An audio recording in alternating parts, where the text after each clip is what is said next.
If you like the sweet science, get ready to talk boxing on the Gloved Fist podcast with top boxing writers Frank LOTIERZO and Jack Hirsch.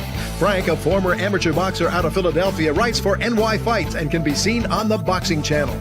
Jack, an amateur boxer who competed in the New York Golden Gloves, was a 6-term president of the Boxing Writers Association. And now, here's Frank LOTIERZO and Jack Hirsch. And we're back. Welcome to Glove Fist on this June 1st. To me, the kickoff of summer.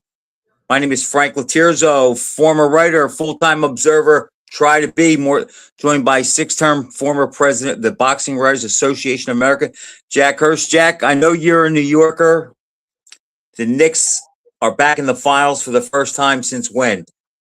99? 1999, and it's if they do win this, okay, it's going to turn the city upside down. It's going to be crazy happy, the celebrations, and it'll be a scene. And it'll mean a lot more to New York to win than San Antonio, because San Antonio has some wins in the future.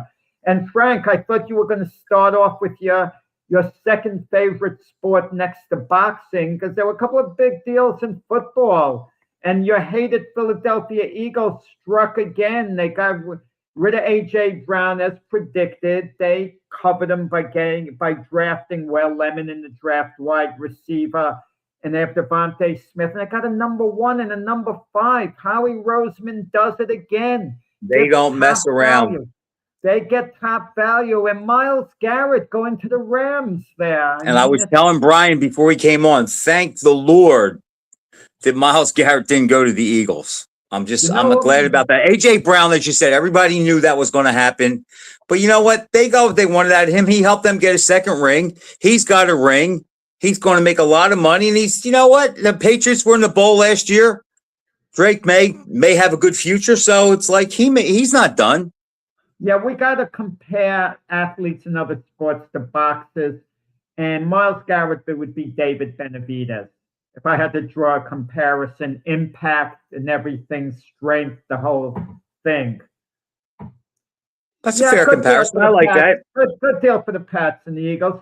Boxing-wise, Frank, I'm not sure what exactly is the biggest single story of the week. But last week we had a lot to talk about, a lot of new material.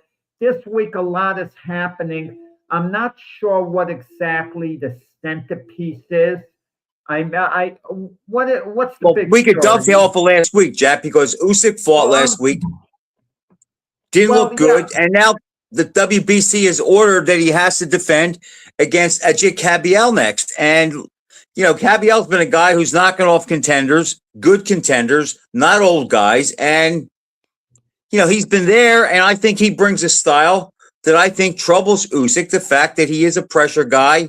He works the body. He's a southpaw, too. I believe he's a southpaw, right? Yeah. But yeah. One thing that you and I agree on 100%, titles have to be won and lost in the ring, but occasionally, in a rare instance, there's an exception.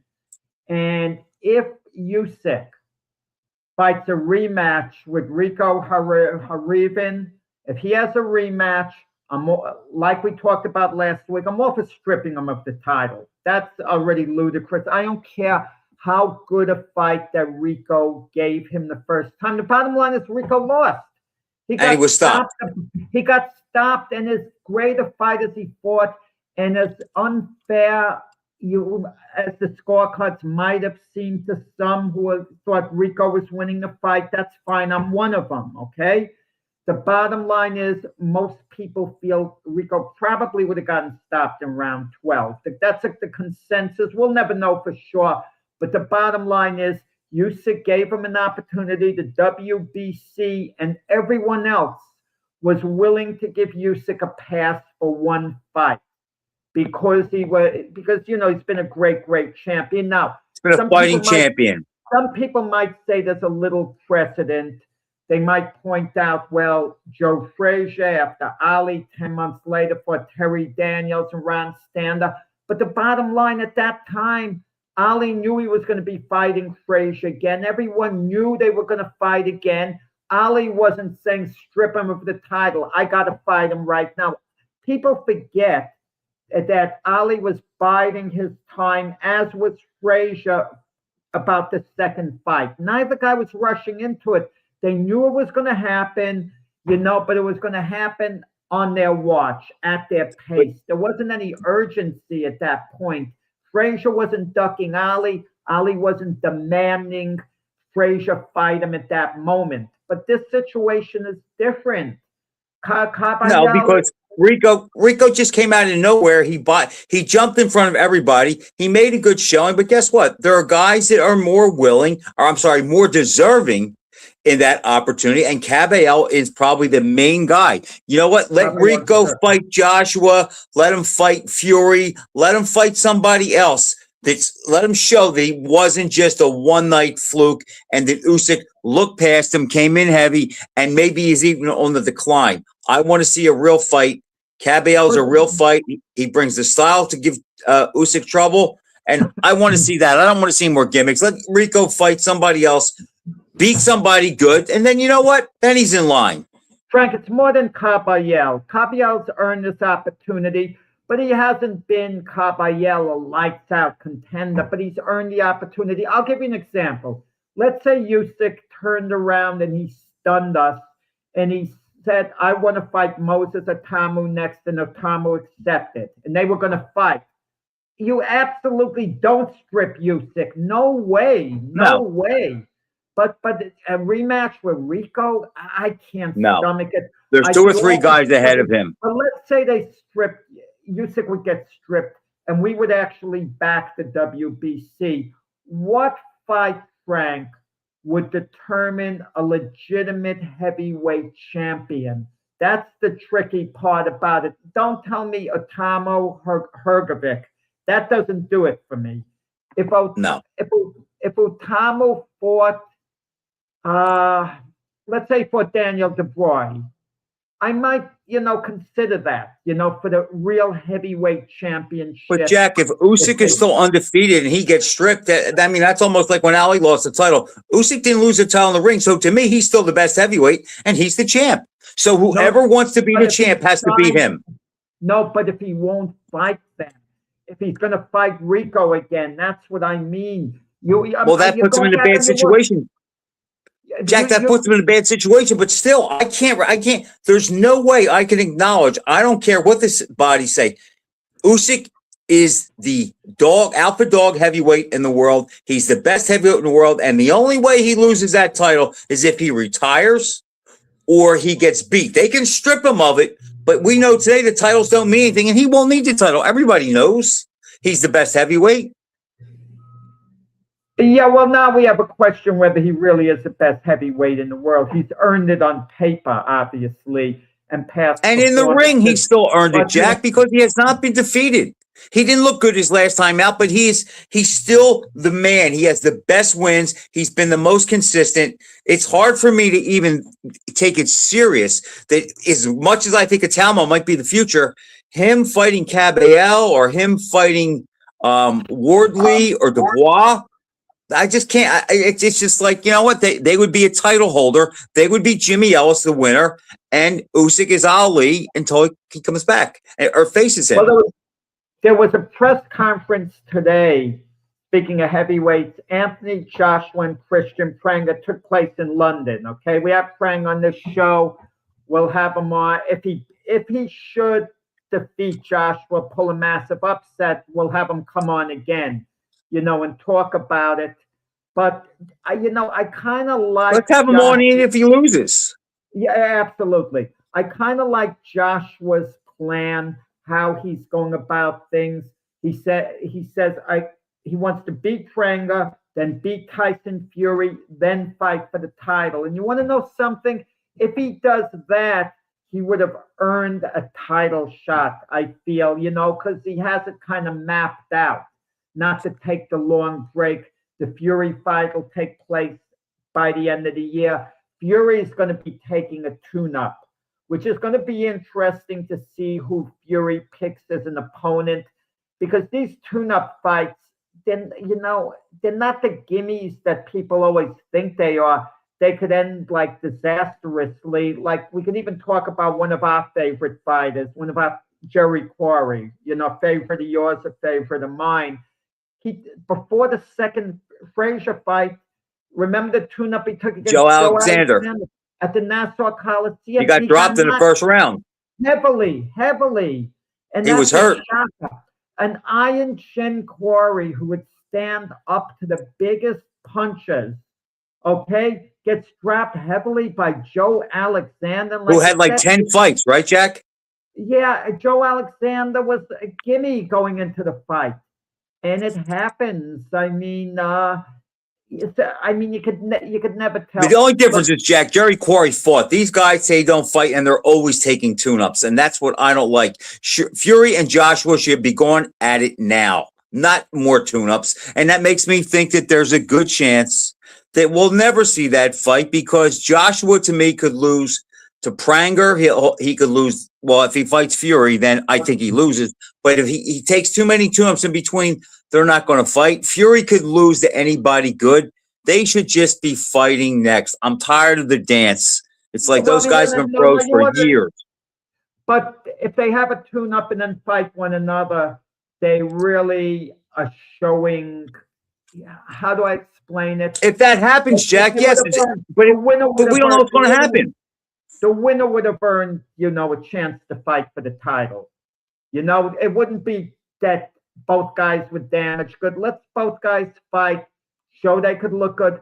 But I'm getting a little tired of the Anthony Joshua hype machine. Now, Joshua himself seems to be a decent guy, and we're sensitive that he was coming off a terrible experience, the car accident, two of his friends. With his friends, right? Yeah, listen, our heart goes out to him and, more so the victims and their families, So we understand that. But before he fought, he got stopped by Daniel Dubois. We heard this was kind of like a more focused Joshua before Dubois, and look what happened. Then it was supposed to be Joshua on the comeback trail, turning over a new leaf, and he struggled with Jermaine Franklin, a guy he was supposed to stop impressively, and went to a decision.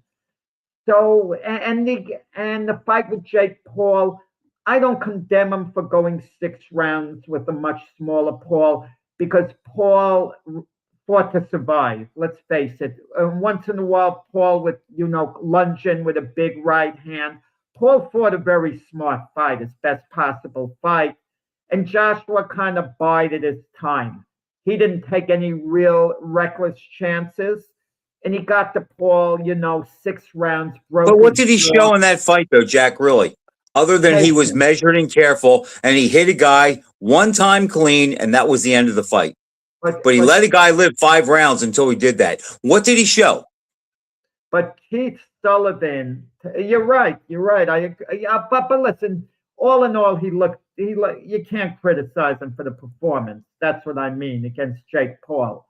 Some people might say, well, it took him 6 rounds. He should have stopped him in 2, 3. But just because a guy's smaller, at times, you let him run around the ring, you measure him, you take. But Jack, that's the point, though. The fact that he had no urgency in that fight, and he was careful against the guy that has 12 fights, who he's not an elite pro. I mean, he's improved, but the fact that he had to be cautious. I'm not answering it. The fact that he had to be careful with a guy like that. I mean, it's the whole Anthony Joshua package. He talks great, but we know, to me, he has wires upstairs that aren't quite right. He fights with too much trepidation for me. Yeah, that's why I hope our guy Pronger goes after him and gets him and tries to get him out. And the thing about boxing too, Frank, guys talk about wanting to be the best, they're this, they're that. And when you lose to a fighter, if you're a great pro and you really feel you're the best, you want to get back in there with them the worst way. I mean, remember even going all the way back, one of the greatest fighters of all time, Joe Louis, he wins the heavyweight title against Jim Braddock. He said, "I'm not the champion until until I beat beat Matt Smelling. Smelling." He had to get his vindication of rematch. You Marvin won't hear Johnson did the same thing, Jack. Who? Marvin Johnson did the same thing after he won the title. Who did he defend against? Sai Matthew Muhammad, the guy that Muhammad. beat him for the NABF title the year before. Great point. Great point. He wanted to go back in with the guy who beat him. And today you look around. Joshua, you would think, I want a rematch with Daniel Dubois. I have a score to settle. He's not even talking about Daniel Never Dubois. mentioned his name since the fight. Attitude is, I'm the landlord. Everyone else pays me rent. I mean, well, he might be the biggest draw, Jack, but he's not one of the top 5 heavyweights. I don't think. Same with Ryan Garcia. He loses badly to Raleigh Romero. Badly. Never asked for a rematch. And no, doesn't want any part of a rematch. He's for one stint, and Garcia's saying he's one of the best fighters in boxing. This. Go back in with Raleigh Romero. Beat him in a rematch. You could sell a rematch, actually, based on Romero beating him. I would be interested in Garcia and Romero in the rematch. I would be very interested if Joshua gets by Pranga. If he fought Dubois next. Let's say Fury lost. You never know what scenario could play out, Frank. Joshua could win his fight with Pranga, and Fury could miscalculate and lose his tune-up fight. Do you think Joshua's then going to call out Dubois? I mean, what's Joshua going to do? He might at some point, though, Frank. He might at some point Joshua fight Moses Atamo only because the money might be so ridiculously big. He might be willing in all England this or that. But you get the feeling with Atamo, it's kind of like a passing of the guard. I don't know how many people would think any of the heavyweights in England would beat Atamo, but I still have some reservations about Atamo. I know how talented he is. I think he is going to be the champion, but there's a little bit, not a lot. There's maybe 20% of the Michael Grant syndrome when I think of him. Like people talked about Grant being the app. I remember that. Right. Something about Atamo. He doesn't seem to love boxing.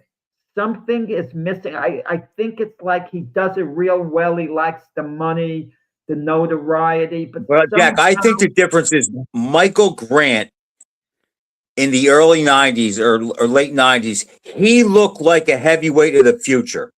Not so much with his skill. I think his build and his presence sold a lot of guys. I never was on Michael Grant, but Michael Grant never impressed me with his hands. Where I think the difference is with Atamo, I think he's shown us with his hands. You don't see many heavyweights that can put speed and power together like this guy has done so far. And no, he hasn't been tested, and there's certainly unanswered questions. But Jack, who out there can possess or present all those questions? I mean, Wardley is slow. He's not a good boxer, and he's hittable.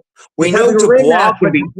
He's contractually, he says he's one. Okay, but I'm just saying, if he wins, what does he bring that Atamo has to worry about? He's not a great puncher. He's not a great boxer. We know Dubois has issues. We know Joshua would get in the ring with issues. Fury, there's a conditioning factor if they ever fought. It's like, who out there do we need to see him fight? And we say, okay, that's it. We saw enough. Now he's the guy. Dubois might trouble Atamo, okay? Because Dubois has a lot of talent, and it wouldn't be a lock for Is it talent or just power? No. Is he really a good boxer? Yeah, he boxes commendably. Yeah, he does. His problem with, or is he just adequate and he doesn't make many mistakes? I'm not sure with Dubois. The losses to Usyk, I think, were mental as much as physical, for sure. I think it's just Usyk imposed his will, his work rate, and he fell apart. And in the Usyk rematch, it was a close fight in the 5th round. There was little to separate him, and then Usyk tagged Dubois and finished him. That's all Yeah, there I was didn't like the to way it, he Billy. fought in either fight. You know, I But know Usyk is that guy and he's that good, but I mean, I could never be convinced that Dubois would have a shot against Usyk. yeah, Never. there was another fight over the weekend. Dmitry Bivol, very quietly in Russia of all places. He beat a fighter, Michael Eifert. He beat him. He won every round. I can't figure out the scores. Bivol knocked him down in the first round. Bivol won every round, and they scored. All three judges 118, 107. What? Something about the math is off. Because I don't get, he didn't lose 2 rounds, Bivol, and if he did lose 2 rounds, Eifert would have had a little higher score than 107. That's what I can't figure out, really. But who cares at the end of the day? I mean, Jack, he looked good. He controlled the fight with his jab, with the straight right hand. In a way, he's vanilla, but he's very good at what he does. He doesn't go out of his comfort zone. He half-heartedly went for a KO, the KO, I think, in the 11th and the 12th, but he seemed to be content with just to dominate at his own pace. He's got a great sense of distance, great defense. I'm not sure he was hit 20 times the whole fight, but again, the opposition wasn't all that. Now, Bivol is probably, and this is smart business-wise, probably his next fight is going to be the rubber match with Beterbiev. And it's good on this account. Beterbiev is less of a threat than Benavidez at this point. Joe Bergman wants to see Benavidez. That's his boy, but I think you're right. We'll probably see Beterbiev. Right. And the Beterbiev fight, Bivol can get away with fighting Beterbiev without people getting on his back for ducking Benavidez, because he could say, look, it's a rubber match. We're one apiece. I owe it to the guy. He handed me my only career defeat. I beat him in the rematch. We'll settle it to see who's better. And how can you argue with that logic, if that's what's going to be prevented by the Bivol side? But Max Kellerman made a great point today that's really thought-provoking. Benavidez is going all over claiming, well, Canelo's ducking him this and that. And then when Canelo says, well, you got to prove yourself a little more, do this or that. Benavidez is using the same line with Jay Apatida, the cruiserweight champion. Why doesn't he fight him? There's a ready-made fight, and that's an acceptable fight. That's a good fight, and he does represent a little bit of a threat to Benavidez, maybe more than a little bit of a threat. And Benavidez is kind of avoiding that fight. He's like looking elsewhere. Who do you think would be the favorite if they fought, Benavidez or Apatida? Benavidez would be the favorite, really, over virtually everyone. He'd be a favorite over Bivol. I mean, we'll just jump at you.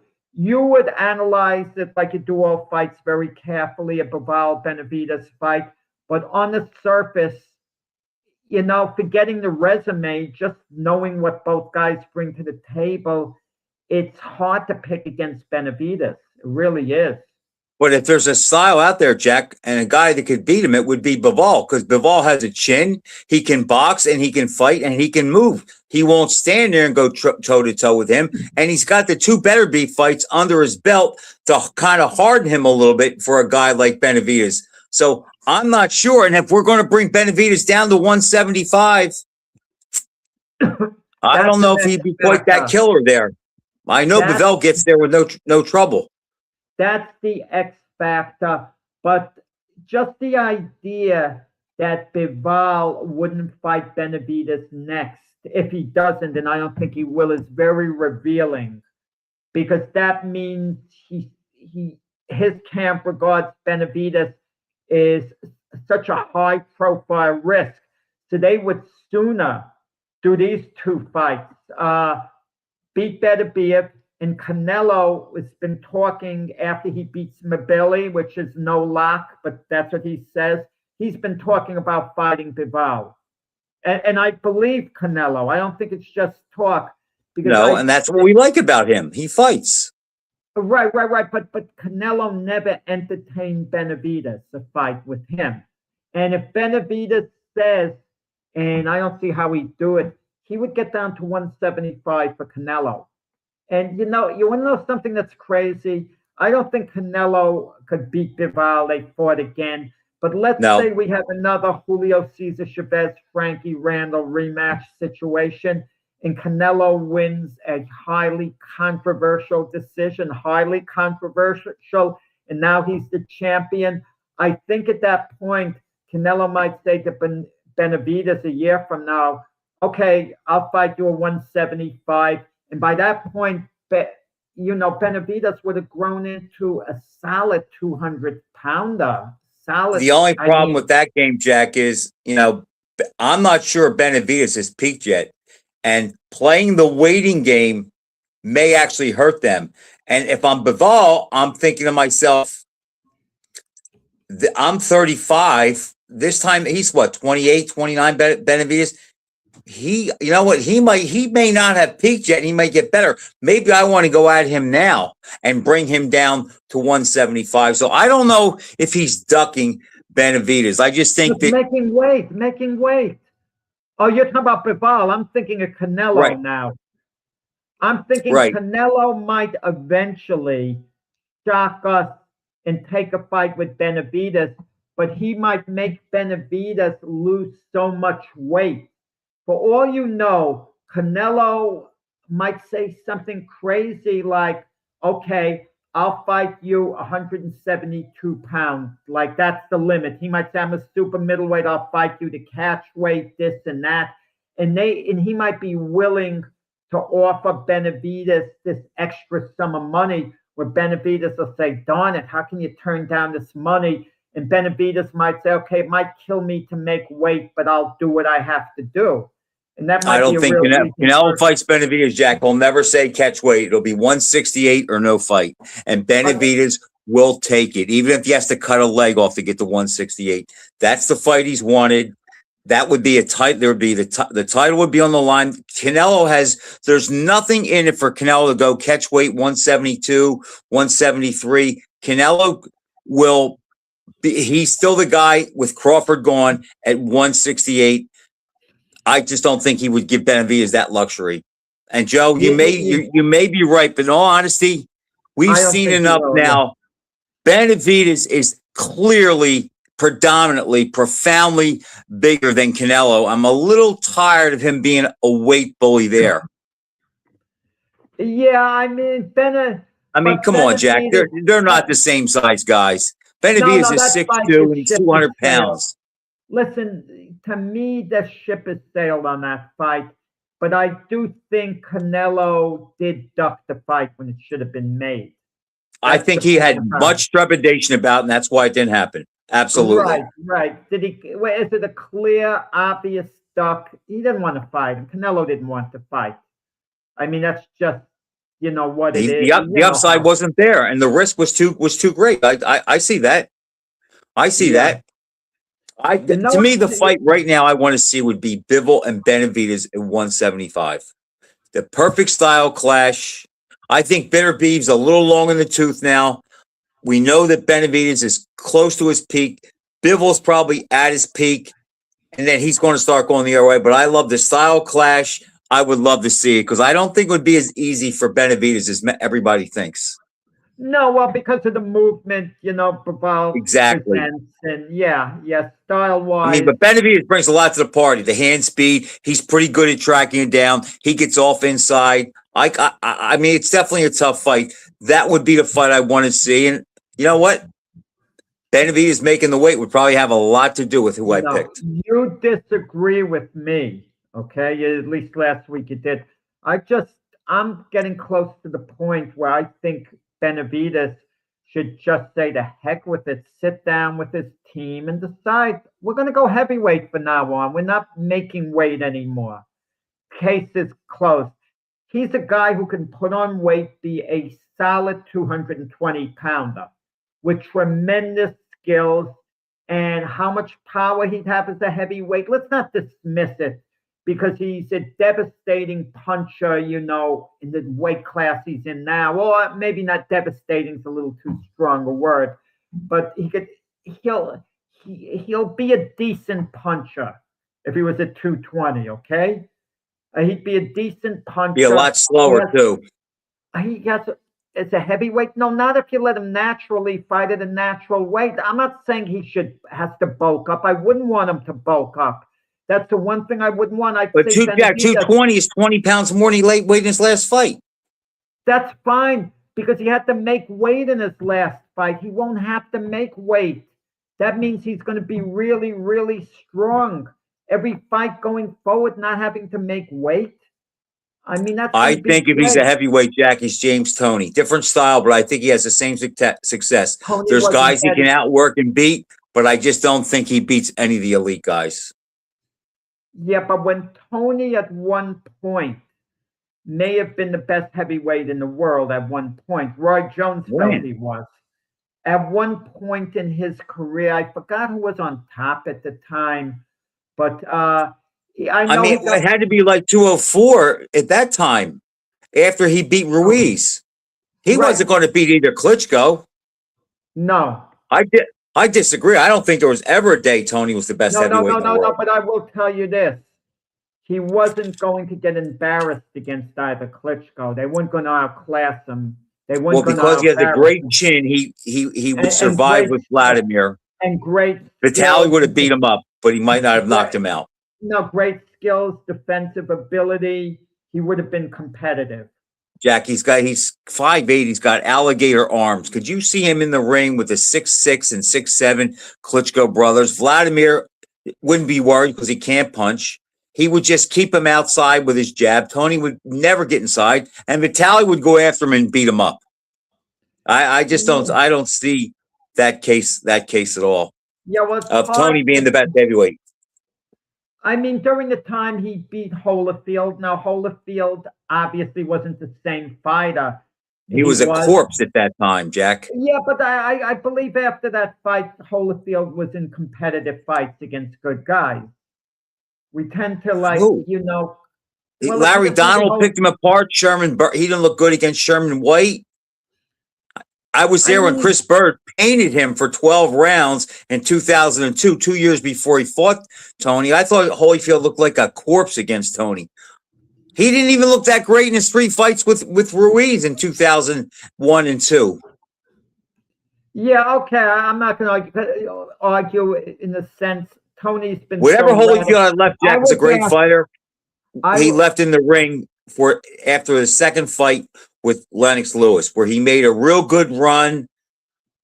I had him losing the fight close, but if somebody said he won, I don't think I would have jumped up and down. But Okay. he was never the great Evander Holyfield after that. After which fight? The second Lennox Lewis fight, the rematch. Yeah, okay. November of 99. They fought in March of 99 and November of 99. The first fight, Holyfield did nothing. He lost probably 10-2. Second fight, I think I had it 7-5. Okay. I was asked for this imaginary fight prediction by Boxing News Monthly. I had to write a few paragraphs on why James Toney against Nigel Benn in their primes. And I said Toney was going to win without any fuss. I mean, he'd handle a fighter like Nigel Benn. What do you think of that? I agree completely. Tony has a great chin. He would just outbox Nigel Benn. He might not stop him, but he would just be a step ahead of him in 9 or 10 of the 12 rounds they fought. He would take a round off here and there. Nigel would get some work in, but Tony would beat him. Yeah, there were a couple other fights in the weekend. O'Shaquie Foster beat Raymond Ford, decision. Foster came on in the late rounds. I wasn't impressed with either guy. I mean, they both fought well. I don't consider either guy elite. After the fight, Foster, of course, called out Shakur Stevenson. I give him very little. I didn't see that fight, Jack, but I've seen Foster fight. He cannot beat Stevenson. He has nothing in his arsenal to beat him. No, there's nothing there. Can he make, at best, could he make Stevenson look somewhat bad? That's the best he could maybe do because he's a boxer. So Stevenson might have to come to him a little more. Which is not what Stevenson likes, but he showed he can do it if he has to. But Stevenson is head and shoulders above him. I didn't see the women's show. You know, I Holly saw Holm. I saw Holly Holm fight, Jack, and the only reason why, I'm not big on women's boxing, but I Saturday agree, night we Joe. went out, Even somewhat. came Go ahead. home. I was flipping around. Everybody going to bed. I was flipping around.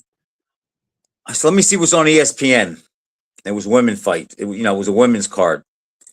So I stayed around for the rematch with Holly Holmes and Stephanie Hahn. And Hahn won a decision where I think it was a draw on one card, and then she won by 2 points on the other cards. It wasn't a fun fight to watch. I had a hard time staying awake, but Holly Holm clearly deserved that decision. It was a bad decision. I mean, and it was in Hahn's hometown, but it was, it's just a shame because Holm worked her ass off and she got hammered on the scorecards, Jack. She won the fight.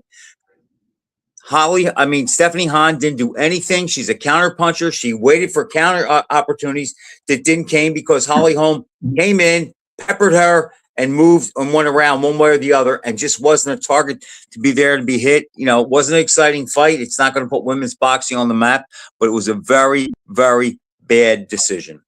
Yeah, well, Amanda Serrano was on that card. Right, she won in the second round. I just missed that fight. Yeah. I mean, Amanda Serrano is, good person. She's a credit to the sport and all. And I kind of would like to see her retire at this point. Well, she wants to break Christy Martin's record, doesn't she, with the knockouts? Yeah, which is fine. And I'm going to tell you, women's boxing is a lot better now than when Christy Martin fought. The Christy Martin's problem is she didn't have I don't want to say the competition they have today. The women just box better today. They're so much technically better. So much. Christy was an amazing pioneer. Amazing. And she was a puncher and she was exciting. She was exciting. And kudos to her. And she came on our show. Nothing but good things we have to say about Christy for what she's meant to women's boxing. We could say this. Christy Martin has done more for women's boxing than any single female fight in the sport's history. There's not a doubt about that. That's not even close. And so when you want to talk about who the greatest is, you could kind of, say that, her being on the pay-per-view shows. Was she the greatest fighter? No, she wasn't as good as Clarissa Shields. All right, you just reminded me of something. But before I touch on it, I just want to add salt in the wound a little bit. You see, Shakur did sign with Zuffa. Yeah. And Eddie Hearn talked a little about it. Eddie Hearn's the one that announced it. Well, and he said Dana White's overpaying everybody, and he said, you're not going to give him $15 million to fight Foster. But my point is, Dana White is not going to be run over in this business. If Dana and he's going to compete, and he's going to make him change, Jack, because he's ahead of the curve. But Dana White isn't going to keep paying these purses. That's the thing. And something has to give. I'm going to tell you point blank. If it comes down to who's going to win this battle of attrition, Dana White or Eddie Hearn, I think I'll put my money on Eddie Hearn, because Eddie Hearn really knows the sport inside out. And Dana White, he doesn't strike me as really loving the sport. It's something he's doing. Dana White has a certain amount of contempt for boxing. The people in the business, to this. He has money backing him up, I'm sure, with His Excellency, has all this money and cash and all. But what are you going to do? I think your assessment's right. I think Eddie Hearn will be here when Dana's gone. But I think why Dana will get bored and maybe he won't want to lose money anymore. Yeah. But I think he'll make an impact and he'll be a player for a while. He's already done it, Frank. He's already made a major impact. But all right, here's my other issue. Finish your point. No, but think of the money he's paying these guys. A fight with Shakur Stevenson and O'Shaquie Foster isn't a big attraction. It's not. No. Even for the hardcore boxing fan, Boots Alexander Zayas is a much better fight than Stevenson and Foster, much better. And that's a matchroom fight. And Conor Ben and Ryan Garcia, that's going to do good business because personalities. Garcia is charismatic. I mean, I'm not the one making him charismatic, but the point is he is an attraction, so that'll do business. But then Dana White's going to have to come to the realization Conor Ben's not that good. I mean, what am I going to do with them? I agree. It's not that good. I mean, we've seen this before where guys come in with money and they overpay. So, but I just think Dana White will be a player for a while. But I do think there'll be a point tired of it. Eddie where he's going. Right. Yeah. Now, what I was going to bring up is a friend of mine made a post the other day, maybe it was yesterday, his boxing Mount Rushmore. Okay. And his Mount Rushmore was Dempsey, Lewis, Robinson, and Ali. So I commented, it's the same as mine, except I would omit Dempsey and put Harry Greb. I got a text message from Russell Peltz. He saw that. And he said, Frank, Dempsey was Ruthian. He was the biggest star at the time and the most well-known. And, all the things we know about Dempsey. And I responded back. I said, Russell, I know that. But if Mount Rushmore's 4, I'm not having 3 heavyweights. And to me, Greb was a better pound-for-pound fighter with a much more impressive record. So on my Mount Rushmore, we're going to have some stars, but I want to have a guy that is the epitome of greatness as a fighter goes. So my question to you is, and we've kicked this around before, I mean, Hall of Fame. So basically we're saying Hall of Fame is who's famous more so than great. Ryan Garcia is famous, not a great fighter. If it comes to fame, this is going to sound crazy, and when I've said it to people before, they dismissed it, that it made no sense to them. I gave them a couple of examples. I said Jack Dempsey in his time was more popular than Muhammad Ali was in his time during the peak of their powers. I mean, look at the amount of people that Dempsey put in the ballpark. What, like 120,000 Philadelphia? Ali didn't sell out Yankee Stadium. But remember, Jack, those people couldn't go on closed circuit to see it, though. You had to go to the fight to see it, and there wasn't TV then. And they had a hard time traveling to get to these places. Right. They couldn't just get on an airplane like today. If you couldn't see Ali and Norton on closed circuit, Ali was the greatest. I think you would have had a lot more people there. But Dempsey was more popular in his day, even if it's just marginally, than Ali was in his day. That's the Fair point. That's one thing. You could, but it's debatable. It's all debatable. But people dismiss it when I say that, because they don't they can't comprehend how iconic Dempsey was. And if you need an example of how iconic Dempsey was, for decades afterwards, think of how famous Dempsey was. And the other thing I tell them that they can't understand, the more recent people, if I told them Sonny Liston was more intimidating and more scary to opponents in his day than Mike Tyson was in his. Now, that's arguable. If you want to say Tyson was, sure, that's a valid point. I agree. I think Liston was. Yeah, but people dismiss that, who aren't that familiar with Liston. Get out of here. Don't tell me he's more scarier than Mike Tyson, that he put more fear in opponents than Mike Tyson. But they can't quite, comprehend that. I think George Foreman, from Frazier to Ali, it was more intimidating than both of them. Yeah. A guy like Smoking Joe wasn't overly intimidating. I think he wasn't big enough, Jack. He didn't look down at everybody. He looked up at everybody. It's a little hard to be intimidating when you're looking up. I still say the best. Yeah. Go ahead. The two stare downs that are the two famous ones to me. Sonny Liston's number one, when he would just stare at an opponent? I mean, did he invent the stare down, like the principles behind it? That's a good question. Where's the origins of the stare down? I mean, when did it actually get started? I can't remember like a Rocky Marciano using it, a Joe Louis, and those guys went into that. See, I started watching boxing right when Liston was leaving. So, I mean, Yeah, Liston did that to everybody. So in my lifetime, he was the pioneer of it. And then Ali picked it up and played the game. but To me, Ali didn't do it in a way to strike fear in opponents. He did it to get inside their heads. Like he might joke around, "Oh, you don't know what you're against, boy, tonight, this or that," he might say. yeah, But he said Liston looked he like did that to Quarry. Liston looked at you like he wanted to kill you, actually. You know, I that's think what it think the two best stare-ins. Well, you know what? Klitschko's. I like the double Klitschko look. I always loved that. Like they meant business. Like one Klitschko would be behind the other. Like they're united. Oh yeah, they were both right. Going against two against one. I love. Well, the Bundini used to do that too to Ali's opponents. But I think the best stare.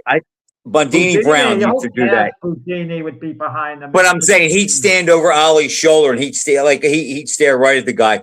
But I think the best stare downs I saw, well, clearly the number one best one was Frazier and Foreman. I can't remember two fighters looking at each other so disdainfully as they did for that 30 seconds before the fight started. I think Leonard and Benitez was pretty good, and Foreman and Lyle was pretty intense also. I don't remember Foreman and Lyle. I remember. Yeah, they got right in each other's face, Jack. Yeah. Yeah, they're far apart. Yeah. And they're about the same size. Neither guy showed any flinch or fear at all. I think Quarry, the first fight with Ali, came out quick and got in his face, started talking, and Ali responded quick. And yeah, Ali said, we'll see. We'll see. What'd you say? Yeah. We'll see. He got right in his face. I mean, certain fighters like Ray Leonard, they didn't believe in the stare downs. He did it with Benitez, though. Yeah, he would look away. Speaking of Leonard, there's a troubling story that came out with like one of his sons is heavily into drugs and they have a restraining order. Restraining order on his son, yes. Did he have with his second wife? Daniel, from his second wife, right. And his wife is scared, terrified, and their daughter's terrified, and it's like very disturbing. Very, very Leonard disturbing. did say in his biography that he was not the best father. So, and I guess it's kind of hard when you grow up with a father like that, and who knows what kind of pressure you're on, or what the crowd you follow. Marriage, his two sons, he wasn't necessarily, the best father. Like his second son, I think Jarrell, he wasn't the best father too. So it was supposedly, I don't know if that's true or not, and anything. But Jack, how many superstar athletes? And I mean superstars. I mean Ali. I mean Jordan. I mean Leonard, Magic Johnson, guys like that. We always hear that they were absentee and they weren't the best fathers at all. And it's like I just think that.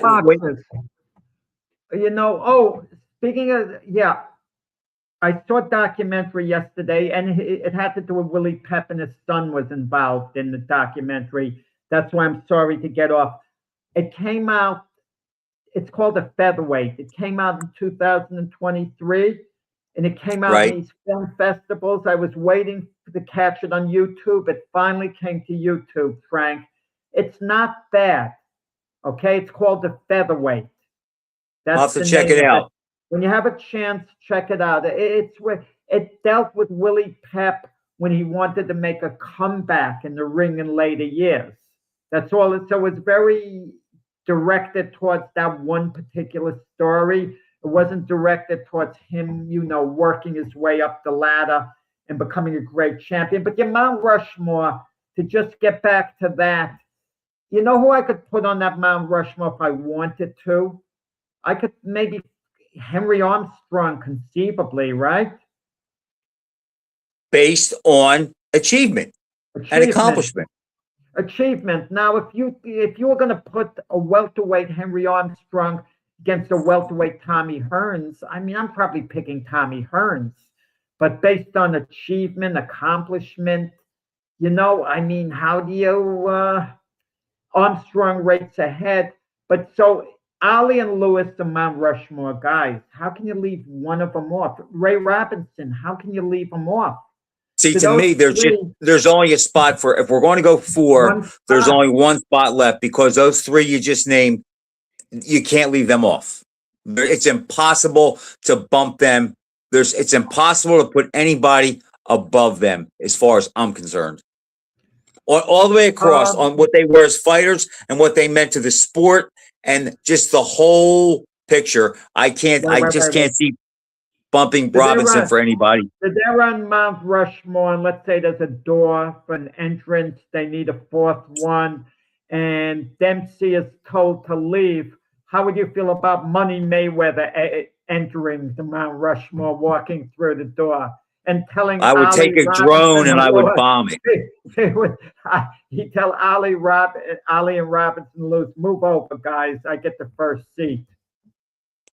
No, he's 5 tiers below those guys, in my opinion, all the way around. Now, but to me, the argument is, Jack, to me, the argument is who's number 4? Who's that fourth guy? Because I've never seen anybody argue 3 of them. How many spots does Mount Rushmore have? Educate 4. me here. It's always 4. 4. You can't extend it on any circumstance. I mean, you can do whatever you want, but when Mount Rushmore's 4, so yeah. How do you change it? If you could say, I guess you could say, well, the new boxing Mount Rushmore. Can you do what they do in baseball? Platoon guys in and out, and the 4th spot maybe like have them like a year apiece, like no. Once that's in stone, that's forever. Yeah. Now I would hate to have somebody say to Frank, of those 3, of Ali, Lewis, and Robinson, we got to cut it down to 2. Okay. What happens if someone said to you, Frank, okay, Dempsey will exit the 4th spot, Mount Rushmore, Rocky Marciano? No. Legendary fighter. Undefeated. But I just can't have 3 heavyweights, Jack. Yeah, so you're discriminating against heavyweights, Frank. Yeah, you're not supposed to do that. Or can we use this logic as well? Can we, between Ali and Lewis, you can't bump Ali's too popular in this day and age. Can we conceivably make Lewis number 5 and bump him off Mount Rushmore and put in Armstrong and Greb? I could make an argument that Greb was greater than Lewis. I could make an argument that Armstrong was greater than Lewis. I'm not saying that's the case, but I can make a compelling argument. I could see that. For that. But Lewis did hold the title longer than any fighter ever held the title. That's pretty hard to beat. And 25 consecutive defenses. Yeah, I'm playing devil's advocate. I can't think of the life of me anyone since Ali who would deserve serious consideration. Leonard's career wasn't long enough. Yeah, Leonard's not quite there. Or, if you had a list of 10, okay, well, let's see where we could fit him in. All right, so the guys in the running, let's just say that we agree. Lewis, Robinson, and Ali. The guys in the running would be Dempsey, Greb, Armstrong, maybe Pep. Who else? Great point. Look at what Pep did. I mean, some guys' legacy becomes great in time, and a lot of the old timers, their legacy gets hurt as the years go by. No one seems to realize how great Pep was, but his winning streak, what he did, 62 wins in a row at one point. I think what hurts him a little bit too, Jack, is he wasn't a puncher. so he wasn't He wasn't considered a exciting puncher. like the other Right. guys. I mean, if it came down to Armstrong and Pep, who gets it? I would probably go with Armstrong. And Langford could be in the conversation too, but they would say, well, he never won a title. So, I mean, And a great fighter like Terence Crawford's never even going to be in the conversation. no. Because he didn't No. quite have. Had he had a longer career, I mean, had he fought more and had more bigger fights on the way up and blown everyone out of the water, big fight after big fight. But you know what happens? Some of these guys. But Jack, he wasn't a star. He wasn't a big draw. Crawford would only get, even be thrown on a list of 20 or so because he was that great of a fighter and technician. But I mean, during his prime, we talked about it. He has no personality. He's not a big draw. He's not a superstar. So it's like, what's the path for him to get on other than just being, he was a great fighter? I mean, Leonard would go on before him because he was a bigger star. But when you talk Mount Rushmore, Ali had the charisma, the fame, and the performances in the ring. Lewis, same thing. And Robinson, same thing. Right. Dempsey didn't have the pedigree inside the ring. He had the fame, the charisma, See, that's why he wouldn't make my 4th spot. But Greb didn't quite have the fame. You know what? Let me tell you today what makes Greb most talked about today. He's the only ring legend that they don't have actual fight footage on. That adds to his mystique. No actual fight footage. Right. But when you look at his record and the fact that he beat 17 Hall of Famers and he beat middleweight champions, light heavyweight champions, and heavyweight champions at 167 pounds, and he was only stopped twice, once on a cut and once he hurt his shoulder. How do you keep that? Who has a better record? I mean, Robinson beat 10 Hall of Famers. Greb beat 17. How do you keep him off? I mean, who has a better record? Langford has a great resume, but not quite Greb's. If you're going strictly on in-ring accomplishments and nothing more than in-ring accomplishments, I could bump Ali and put Greb ahead of him, if you think of it. So you could bump all 3 of them for Greb, possibly, except Robinson. Maybe Robinson, you could, but fame has to do a lot with it. Let's be honest about it. I mean, if I'm going to do something wild and crazy, imagine I dropped Dempsey and said Sam Langford's my guy. You can make a case, and you could argue that. The only argument against him, Jack, is he was never champion. Well, he never got a chance. We know why he wasn't champion. I mean, he had to fight everyone on a regular basis. But we agree. We're on the same page. I would drop Dempsey and put in Harry Greb. Okay? You would? Yeah. Well, I hope Russell's watching, Russell. So it's 2-1.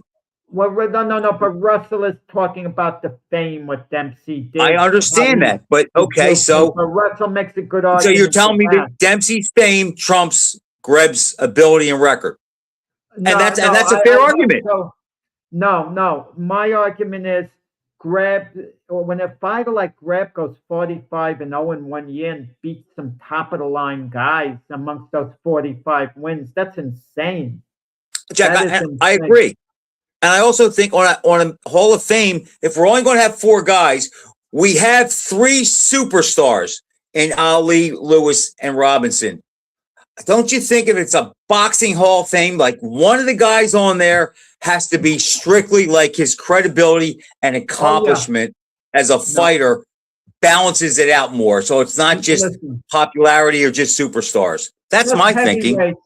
My thinking's this: heavyweights. Okay, now we're going to have to go in a second. Ali, Lewis, 1-2. Everyone agrees, put them in any order you want.